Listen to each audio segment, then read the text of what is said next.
Welcome to the award-winning SuperHuman Academy podcast, where we interview extraordinary people to give you the skills and strategies to overcome the impossible.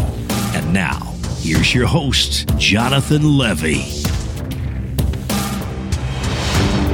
Before we get started, I want to take a moment to talk to you guys about personal development. You see, if I've learned anything over the last 5 years of hosting this show, it's that the journey of self-improvement never ends. There's always a way to improve and grow.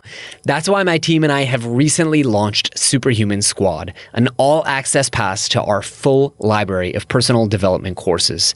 Think of it as the Netflix of personal development. For just $49 a month, you get access to each and every one of our premium courses, which sell for as much as $399 each.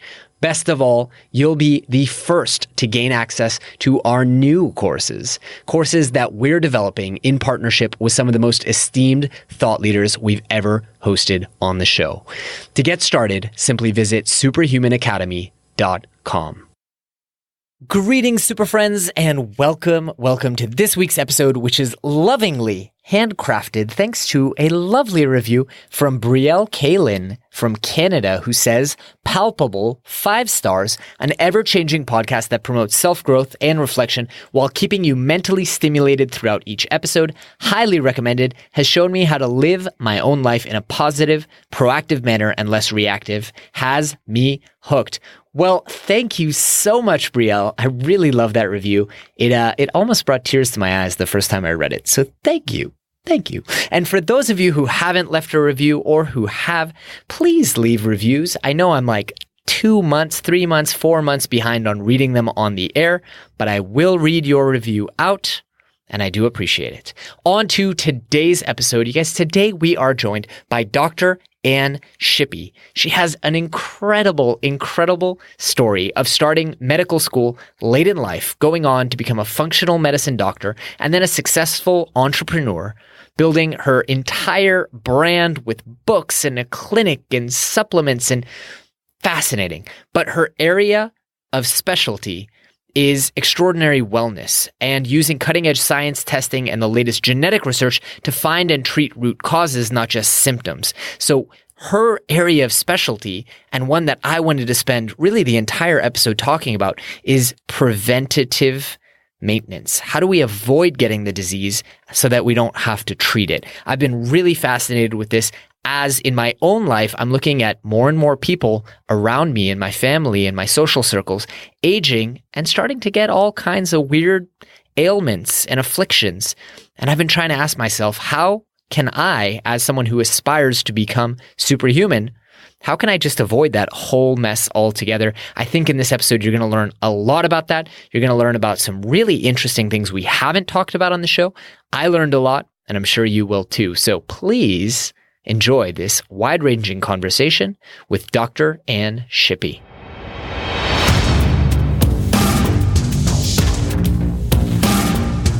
Dr. Anne Shippy, welcome to the show. How are you?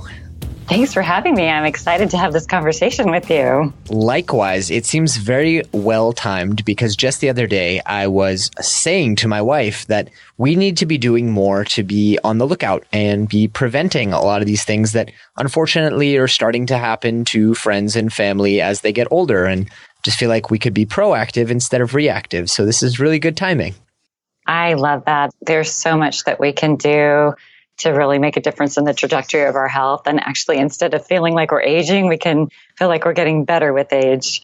I love that. Now, as the title doctor gives people a little bit of a clue, you are a doctor, but I want to hear a little bit of your origin story. How did you come to be passionate about health?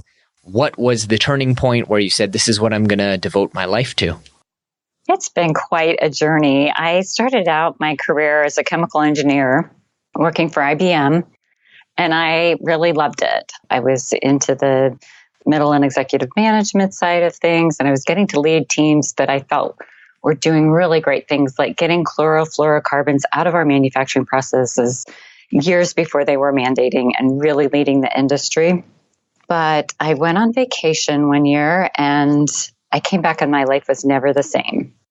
And I went from doctor to doctor trying to figure out what was going on. I did every test that they recommended for me. And the answer that I got was like, well, I know you were fine before your vacation, but you're just going to be broken. And now you just need to manage the symptoms. Wow. Yeah. And did they have a reason why? Did they know what was going on with you or what it was? No idea. All they could tell me was from biopsies and things was that I had a lot of inflammation in my gut. Wow. But no idea why.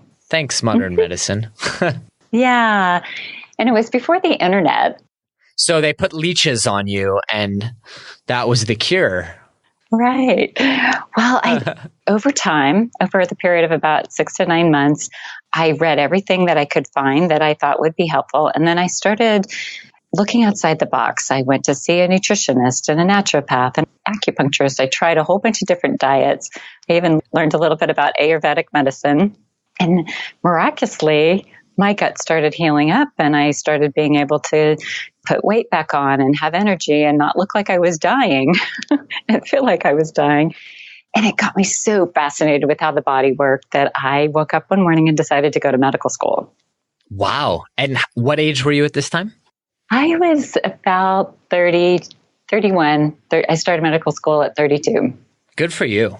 I was very fortunate that I was in a situation that I could just, make a 180 change and that I had most of the prerequisites for medical school. I had never taken a biology class in college, but I had all the other prerequisites. So all I had to do is brush up on my physics and organic chemistry and take a couple of biology classes and then take the MCAT. So Wow. it all happened really, really quickly. But I did that because I knew that medicine could be practiced differently. I didn't know the path that I was going to take or how to get there, but I knew I really wanted to have the MD background because there's so many amazing things about allopathic medicine. It saves lives every day. And I wanted to, have the credentials and the tools in my toolbox to do that. Wow. Really cool.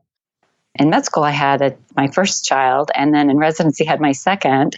So when I finished residency in internal medicine, I was kind of tired and I had these two little kids. So I just went into allopathic medicine, as an internist where, you're seeing 20 patients a day and you kind of know what prescriptions and tests you're going to order within 5 minutes.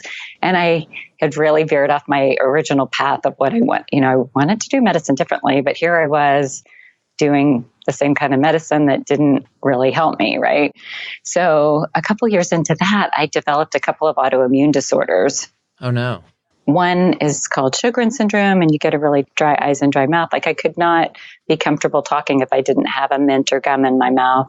And I was always putting eye drops in. And the other one increases your risk for having a stroke.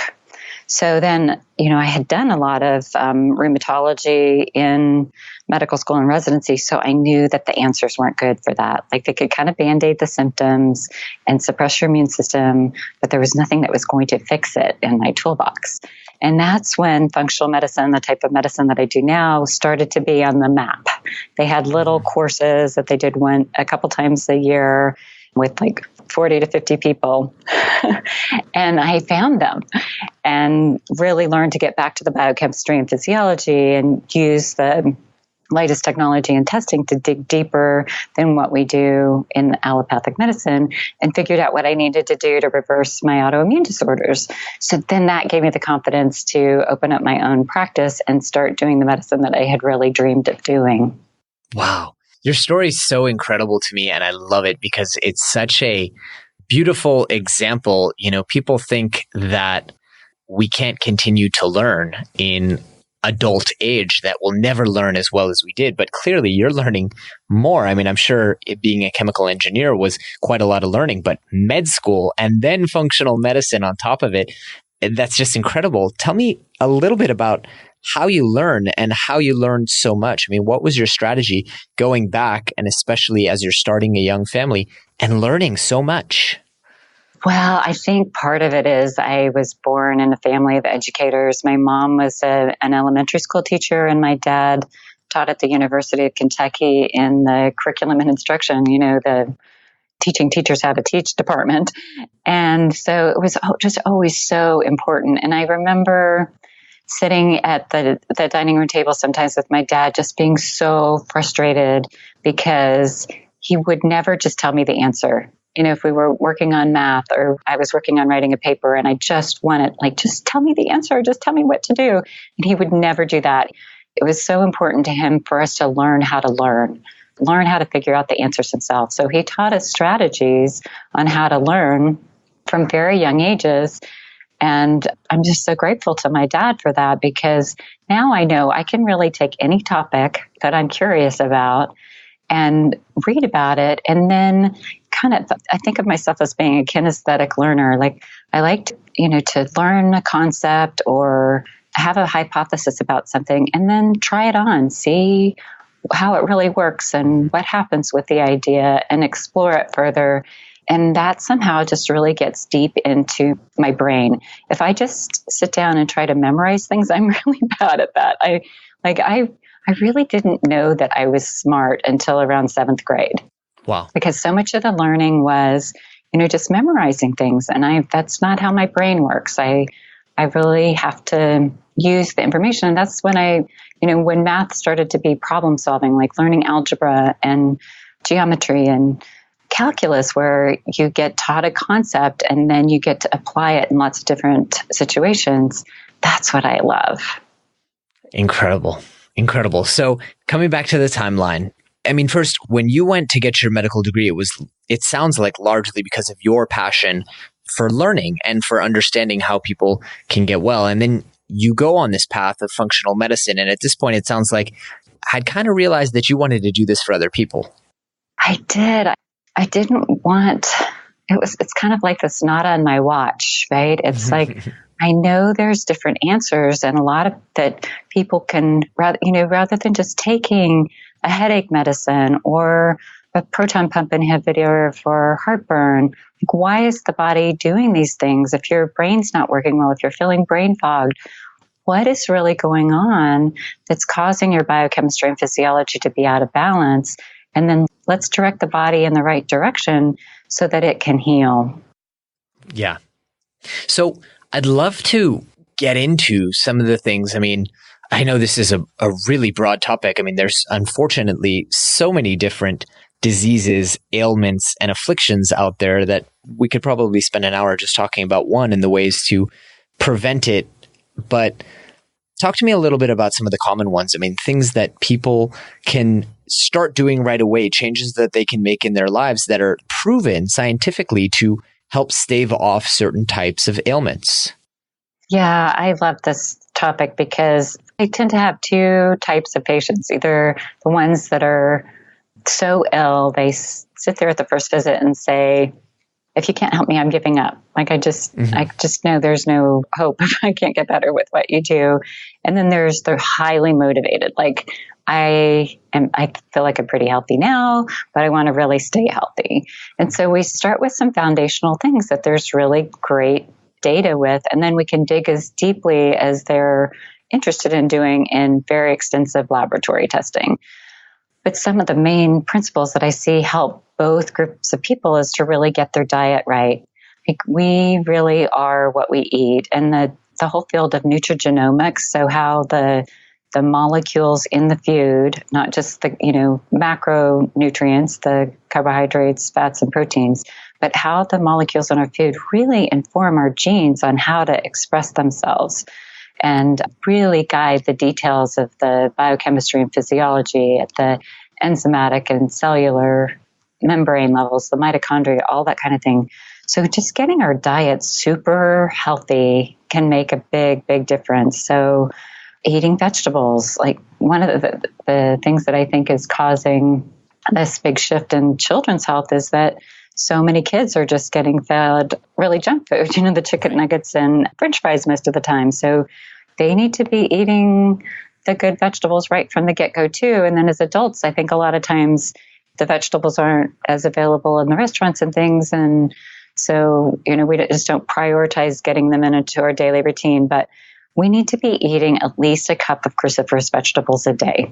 Wow. So the cruciferous vegetables are the broccoli, cauliflower, cabbage, kale, bok choy. There's a whole big long list of them that you can get in any grocery store. And we need to figure out how to have them on a day in and day out basis. And then it's great to also get a cup of greens.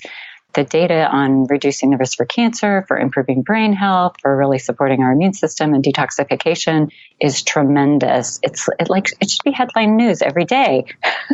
And somehow it just gets lost in the mundane, and it's so easy to do.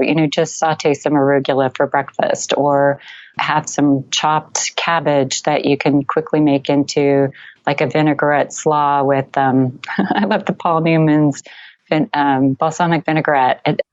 Just 5 minutes and you've got a good salad that you can throw into things.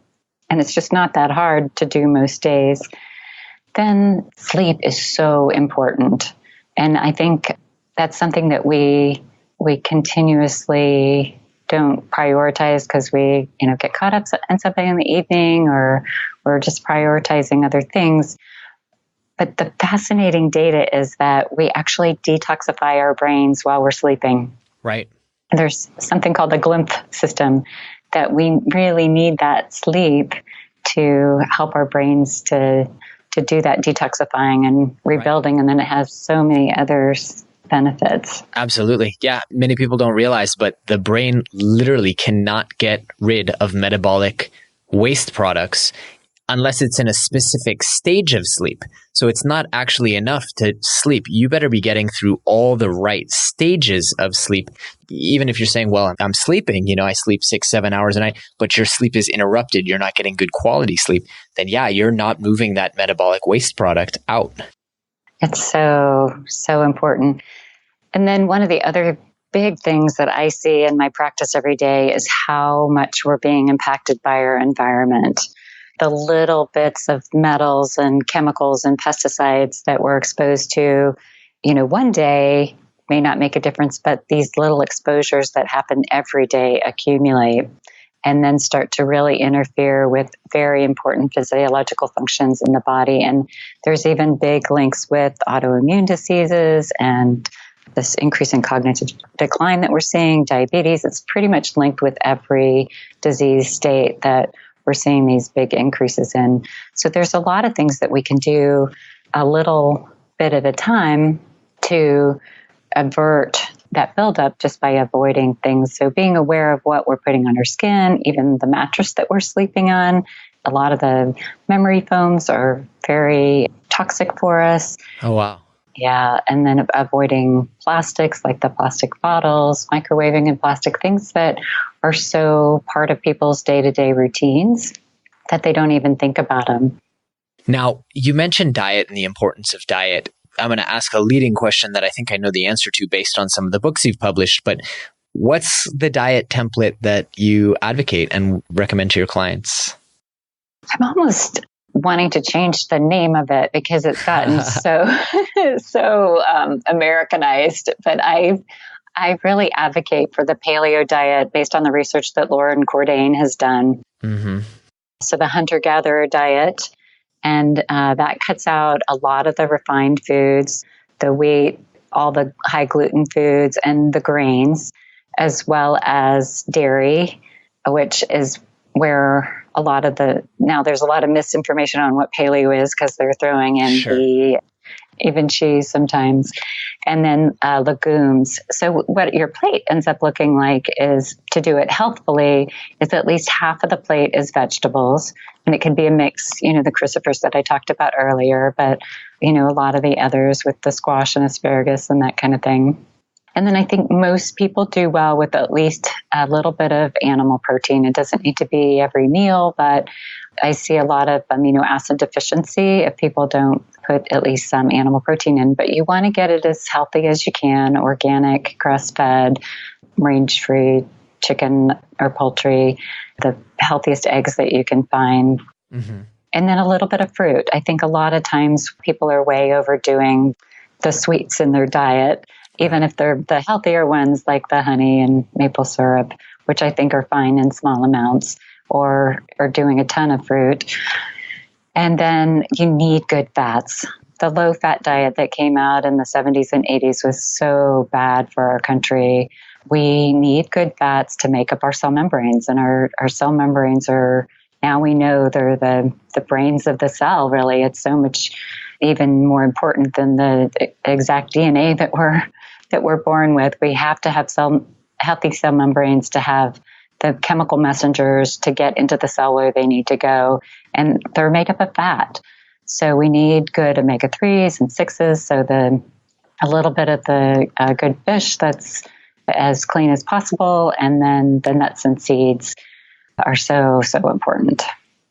Absolutely. Now, I want to ask specifically, about some diseases that people are worried about and that are really pernicious in our society. The big one that I'm concerned about, given kind of my family's history and health history and just looking around, is cancer. I mean, what can we practically do besides the things, that we've already talked about to really reduce our chances of cancer? Yeah, it's been fascinating really looking at that problem, the way that I do. A lot of times people will come in right after they've been diagnosed with cancer. And so then I'm always looking for, okay, well, how did this happen in the first place? And it often comes back to levels of inflammation in people's body and how well their detoxification systems work and how well they methylate. So the inflammation a lot of times is caused by, a high inflammation diet. So you can address that by applying the kind of diet that I talked about, the actual healthy paleo. Then from the detoxification standpoint, that can get fairly complex with some patients. But what I find is that by being super proactive with not getting the environmental exposures and by assisting the body in detoxifying, so things like taking supplements that are liposomal glutathione and some binders, the liver support, we start to see the toxins pouring out of their body and their levels coming down.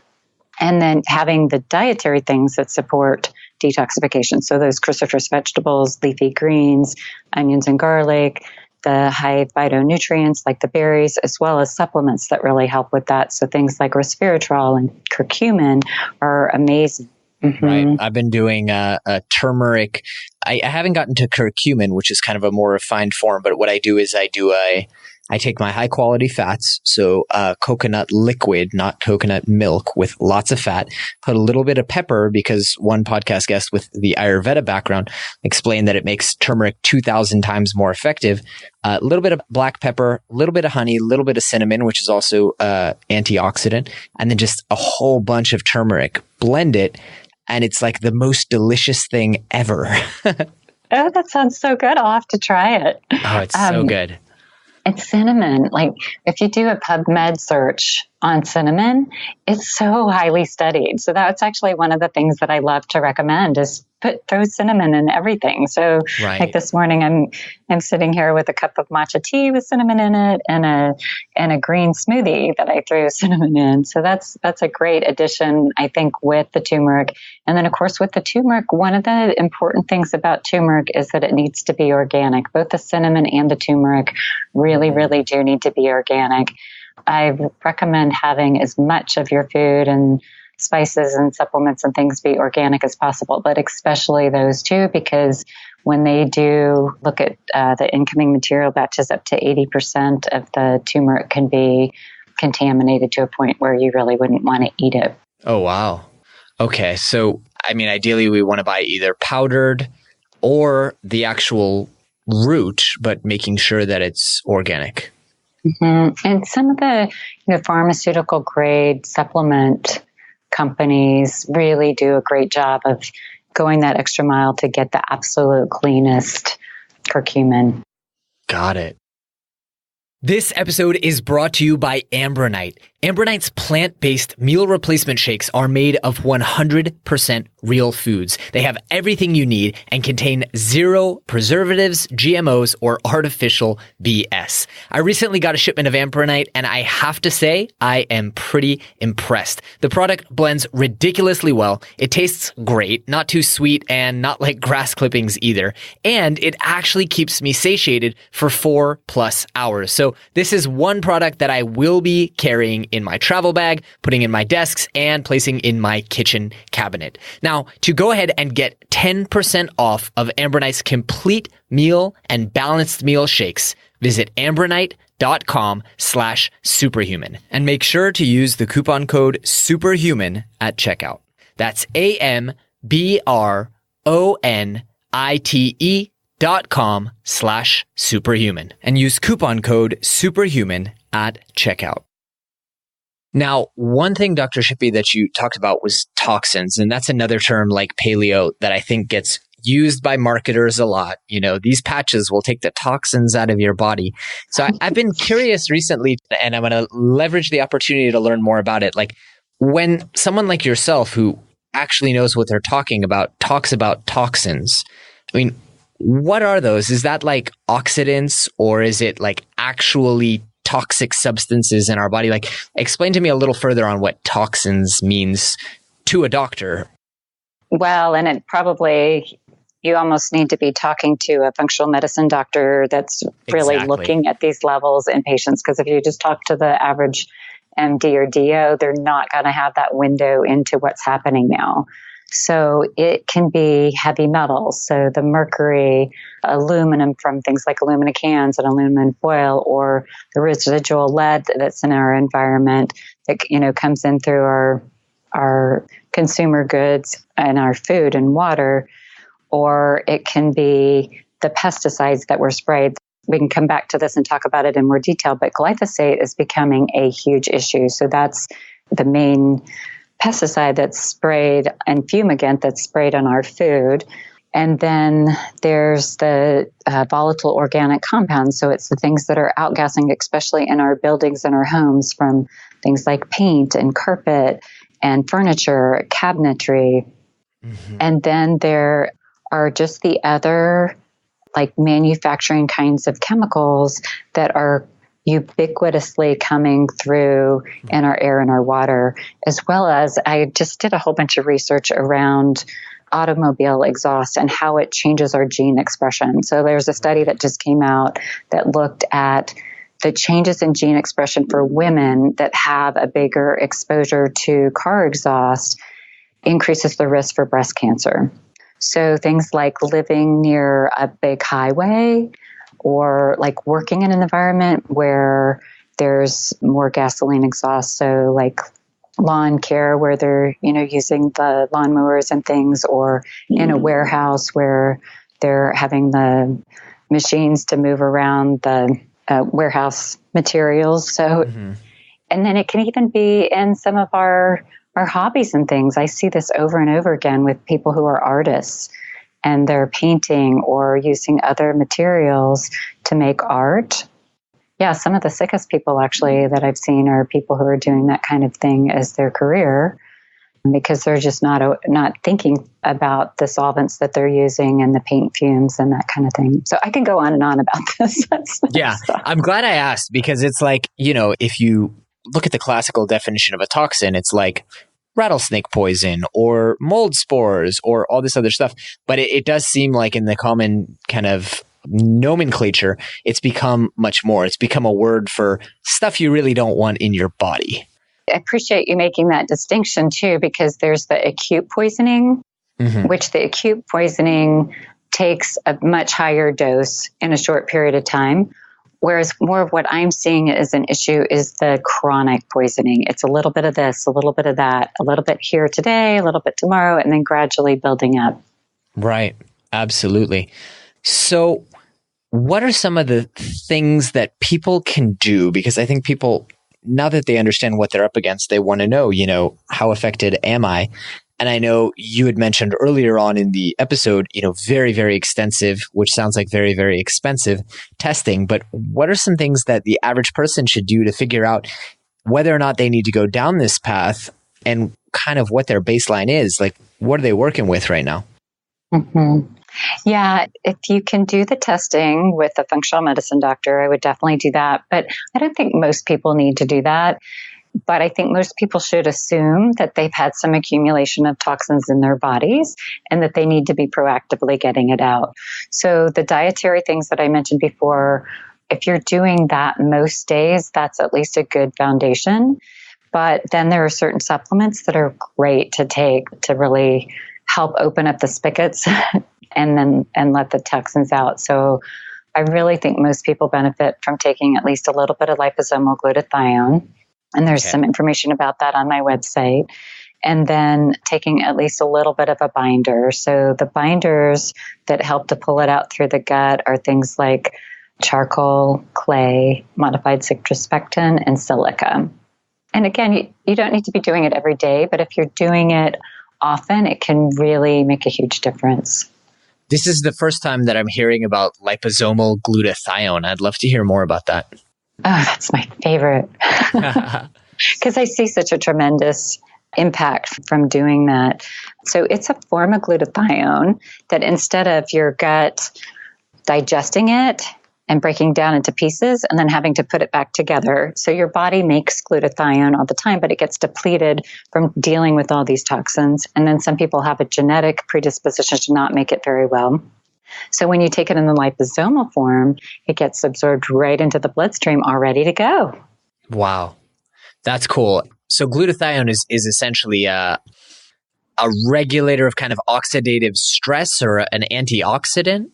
It is. It's one of the most powerful antioxidants, but then it actually directly helps to metabolize and lead the toxins out of your body. Wow. I'm buying it now. What brand do I need? So we have one on our website that I love. It's Every Life Well brand. But then I've become a liposomal glutathione connoisseur because I like to, there are different reasons to use different brands, but there's also one by a company that's called Essential Pro that I really like. And then ReadySorb, Research Nutritionals, and Quicksilver. So those are kind of my 5 favorites. And they all have, glutathione just does not taste good. It's got a sulfur molecule on it. So the different companies have found different ways to make it palatable, but none of them are great. Right. I was thinking, I'm looking and there's one that's like a organic fruit flavor. And I'm like, I wonder why they don't just give it to me in a powder like everything else. Yeah, no, All right. Well, I'm getting a Quicksilver Scientific liposomal glutathione with lemon mint. Yes, that's the one that one of my sons likes the best. He'll be like, he's 17. He's like, Mom, I'm out of glutathione. Can you grab some? He stays on top of it because he can really tell the difference in how he feels by taking it on a regular basis. That's really awesome because I'm all about reducing oxidative stress. I try to do as much of it as I can. In fact, one other thing that I want to ask you about is fasting. I've heard that fasting, and more specifically extended fasts, 2, 3, 4 days, can also be a major preventer of disease. That is such a great topic, and there's so much misinformation out about it. So there's intermittent fasting. If anybody who's done any research on that will have heard that term. And then there is, water fasting or juice fasting. And then there's something called fasting mimicking, where you're fasting, your body thinks you're fasting, but you're still eating a little bit. So the best research is really showing the benefit is really around the intermittent fasting and the fasting mimicking. The fasting, either the juice fast or the water fast, can really have some detrimental effects. And you can actually be pulling bone and muscle and then having it be very difficult to replace. Wow. Whereas if you do the fasting mimicking or the intermittent fasting, you don't have that issue. And then there's another issue that I see with any of that, and that is when you're releasing fat, a lot of times you're releasing toxins.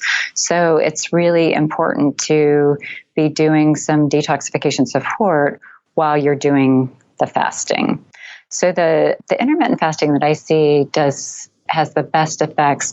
For most people, you actually want to just not eat for 12 to 14 hours later in the day. So most people I find it's actually better to get up, have at least something for breakfast, and then just quit eating early, like maybe 5 o'clock, and then don't eat breakfast again until sometime around 7 the next day. There are some people that feel best if they don't eat breakfast. And so they do their fast earlier in the day, but I'd actually prefer it be more later in the day. And then the research around the fasting mimicking diet is done by Walter Longo. And they have, last that I heard, the actual number was a little over a year ago, they have about $41 million from the NIH because they're seeing such incredible results with diabetes, dementia, cancer, autoimmune disorders. So they have so many studies going on because they're seeing such a tremendous effect by this. And then the company that actually provides the 5-day fasting mimicking plan is called Prolon. The product's called Prolon. So everything that you eat and drink is in the box for 5 days. And it makes it very, very simple to implement. And it's a really great company because they're doing a whole lot with a big portion of the proceeds either going back into research or going to nonprofits. And your question on cancer, this is actually probably one of the best things that you can do is do this 5-day fasting mimicking diet each month. Yeah, exactly. And kind of clear things out. And I've heard, and I'm not sure if I believe this, but I've heard that some forms of cancer cell can't survive a fast like that. That's exactly what they're seeing. So in their research, they're seeing just the fasting mimicking a lot of times is as effective as doing chemotherapy and knocking out the senescent cells. But it takes doing this the 5 days, multiple months in a row. Mm-hmm. And then when they combine the chemotherapy or whatever the treatment is for the particular cancer, it's an exponential improvement. Mm-hmm. It's very exciting research because I think it's really going to change the trajectory of a lot of these illnesses, but especially cancer treatment. Yeah, people don't realize, but chemotherapy is not that effective, unfortunately. Not nearly as effective as people think. And it's quite awful. I mean, having known many people who've gone through it, again, unfortunately, it's really terrible to pump your body full of poison. It's really awful. So anything you can do to have to do less of that or make that more effective so you only have to do it once is pretty powerful stuff. It really is. But I'm very leery about the multiple day fasts.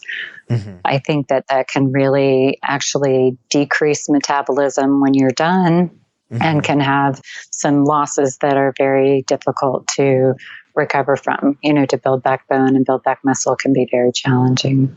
So I've done a 3-day and I liked it, but I think it's telling that I haven't done it since. There you go.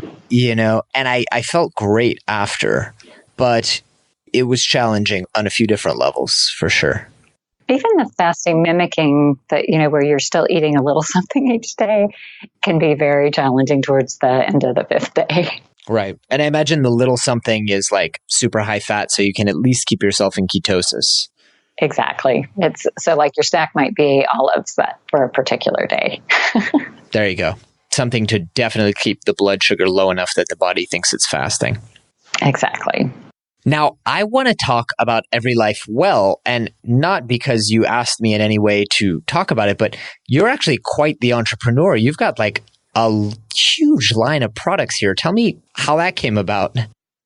Well, that's actually one of the things that I feel compelled to help with. Now I have all this information in my head after 13 years of doing functional medicine and going through multiple health crises myself, that I feel compelled to help to share that information because I have quite a backlog of patients for my office. So how can I take the best of what I found and get it out into the world? And that's where Every Life Well came from. And we're also doing some work around helping prepare for pregnancy. So getting your body all built up and detox before you decide to have a baby. And that would be Every Baby Well. Very impressive. I mean, I guess you really see the coming together of the fact that you were a chemical engineer and a doctor and a functional medicine doctor. Where did the entrepreneurial skills come from? Because, I mean, I'm going to articulate to our audience, like, there are, I don't know how many SKUs you have here, but there are a lot of products you've built, like what seems to be quite a sizable nutrition brand. I have a lot of help. Okay. That's smart. Yeah, I felt like as I'm, making this shift into helping more people, that it's like learning multiple new languages. Here we go with learning again, right? It's Right. like, It always comes back. how do you even create a website that can get good information out and get blogs published and Totally. and write books and understand marketing and, on the financial stuff, how do you even keep track of all this stuff? So it really has been, in some ways, these last 4 or 5 years have been even more challenging than going to medical school and having babies at the same time, because it is really challenging. And I would not say that I have it mastered yet. Incredible. So you have a whole team that's helping you develop these products, ship them, market them, write about them, obviously go through all this stuff of, the standards of food and all that kind of thing. Exactly. Yeah. It definitely takes a team, a wonderful team, to pull it all off. And then I really am so blessed. I've got an incredible group of people in my office that I feel like are truly extensions of me with taking care of our patients. Each one of them has huge hearts and cares so much about making a difference with our patients every day. So that's been the biggest lesson that I've learned, is when I hire people, their hearts and their intentions are the most important quality I look for. Right. Right. And all of this grew out of your practice. I mean, one day you said, we should do a supplement, and then it just grew and grew and grew into a blog and everything else. Yeah, it's like, how can I get this information that's so vital, from the lens that I look at the world through, this kind of chemical engineering, science, nerdy brain. How can I get that information out into the world to help more people? Because I don't want people to have to go through what they're going through and what I see the patients go through, and even what I've gone through myself. Totally. Okay, let's start getting to the wind-up questions here, because I've just been so fascinated by the conversation. I've completely lost track of time. Some homework for our listeners to do while they wait for next week's episode. Some of the things that we've talked about. So, get your cup of Christopher's vegetables in, start looking at your sleep, and, goal of 8 hours and getting through all the stages of the sleep, add cinnamon to everything you can think of. Start to think about how to eat more paleo. One of the things we didn't talk about that I really love is if you've got access to an infrared sauna, hop in that to start detoxing. Or on our website, we've got a detox bath that I see makes a huge difference to start to get some of the environmental toxins out, or start some liposomal glutathione, and then learn something new. Find something you're interested in and start to learn about it, because you really can make a difference with your brain. So one of my fun little stories is I'll go in and out of finding time to learn to play the guitar. And then I'll see things like, oh my gosh, I can actually type better. Right. Yeah. We call that brute force learning, that your ability to learn anything is going to impact your ability to learn everything. And I see it in the weirdest of ways. I've recently picked up and become obsessed with, and don't laugh, knitting. Oh, I love that. I'm addicted to knitting, and I do it whenever I'm on long calls, not podcasts, but long, like our 2-hour team meeting every week. I'm just kind of knitting my way through it.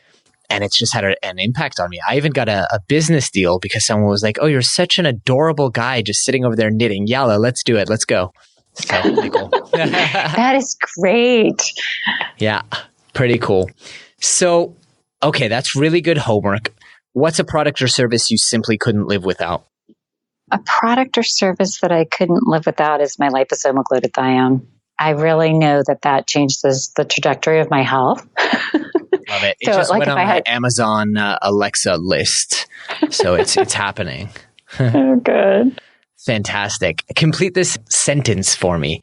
Most people would be much better off if they just are kinder with themselves. Yes. I love that one. I feel like a lot of times the inner conversations drive our limbic system to be in survival state rather than being encouraging and loving. And that can make a huge difference as to our body's ability to do that continuous repair. Love that. I really, really love that. And I think that's a great note to end on. Dr. Shippy, I want to give you an opportunity to let people know where they can reach out and learn more about all the stuff you're doing and check out your 5,000 different products that you've managed to develop while raising a family and going to med school. It's AnnShippy.md.com. And people, especially listening to your podcast, might enjoy a handout that we put together on the brain. So it's AnnShippyMD.com/brain. I love that. Awesome. Dr. Shippy, it's been such a pleasure chatting with you. Thank you so much for coming on. Oh, thanks for having me. This was super fun. Awesome. Let's talk again soon. Thanks for tuning in to the award-winning Superhuman Academy podcast. For more great skills and strategies, or for links to any of the resources mentioned in this episode, visit superhuman.blog. While you're at it, please take a moment to share this episode with a friend and leave us a review on iTunes. We'll see you next week.